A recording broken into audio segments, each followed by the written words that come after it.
Graça e paz. Mais uma vez, o canal da Igreja Batista Central em Bocaiúva tem o objetivo de abençoar a sua vida, ministrar o seu coração e servir ao corpo de Cristo. Estamos fazendo uma série sobre verdades essenciais do Evangelho. Se você ainda não assistiu, volte em nossos vídeos anteriores e você vai ver como nós estamos defendendo, com base nas Escrituras, as verdades essenciais do Evangelho.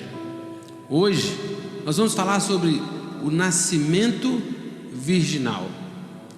Os textos que nós temos como referência são Isaías capítulo 7, verso 10 a 16, Mateus 1, 23, Romanos 1, 3 e 4, 1 Coríntios 15, de 45 a 49, os versículos, e Gálatas 4, 4. A doutrina do nascimento virginal de Cristo sustenta que seu nascimento foi resultado de uma concepção miraculosa por meio da qual a Virgem Maria concebeu um bebê em seu útero pelo poder do Espírito Santo, sem um pai humano. O nascimento miraculoso de Cristo nos diz muito sobre sua natureza.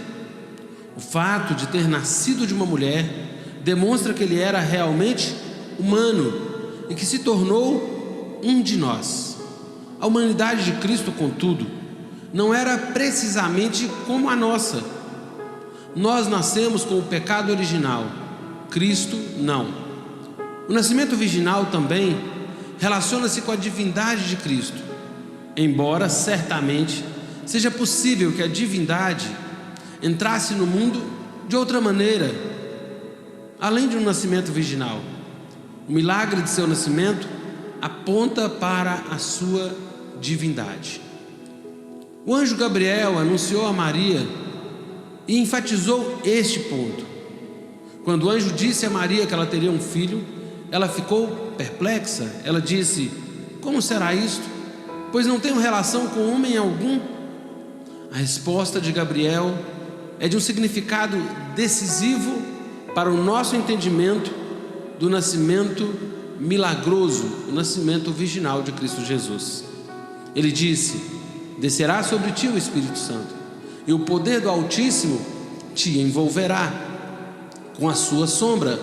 Por isso, também o ente que há de nascer em ti será chamado Filho de Deus.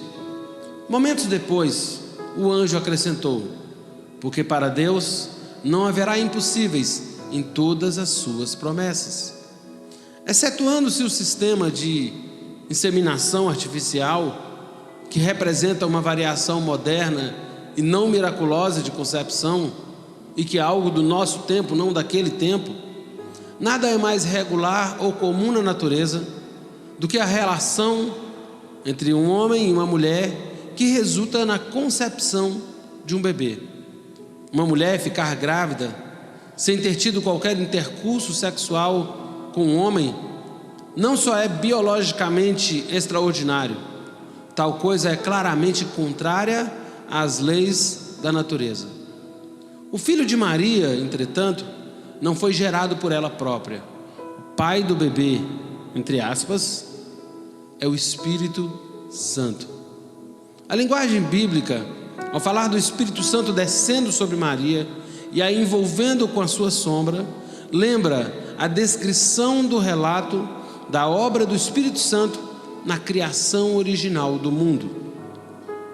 Revela que aquela criança seria uma criação especial e que seu pai seria o próprio Deus. Aqueles que não creem no nascimento virginal geralmente não creem que Jesus é o legítimo Filho de Deus. E assim, o nascimento virginal é como um divisor de águas, separando os cristãos ortodoxos daqueles que não creem na ressurreição e na expiação. O que nos ensina esse ponto da Escritura, essa doutrina da Escritura, esse fundamento, é que a Bíblia ensina claramente e sem ambiguidade o nascimento virginal de Cristo Jesus. sem nenhuma dúvida. O nascimento de Jesus de uma mulher aponta para a sua humanidade e sua manifestação como o novo ou o segundo Adão, conforme o apóstolo Paulo ensina aos Romanos. O fato de Jesus ter nascido sem uma paternidade humana aponta para a sua natureza divina como filho de Deus. A negação do nascimento virginal geralmente está ligada à negação dos elementos sobrenaturais ou miraculosos das Escrituras, que um grande teólogo, no sentido de produção, grande no sentido de produção teológica, chamado Bultmann, diz que os milagres descritos no Novo Testamento são mitos construídos para explicar ou para divinizar o Cristo. O nascimento virginal é um milagre, uma decisão milagrosa de um Deus que, por meio de ações sobrenaturais, e o nascimento de Cristo é uma delas, decide remir-nos, resgatar-nos, nos salvar. Creia que, como o anjo disse a Maria, não há impossíveis para Deus em todas as suas promessas. Ele é o cumpridor de promessas, Ele cumpre a promessa que nos fez. Deus te abençoe, em nome de Jesus.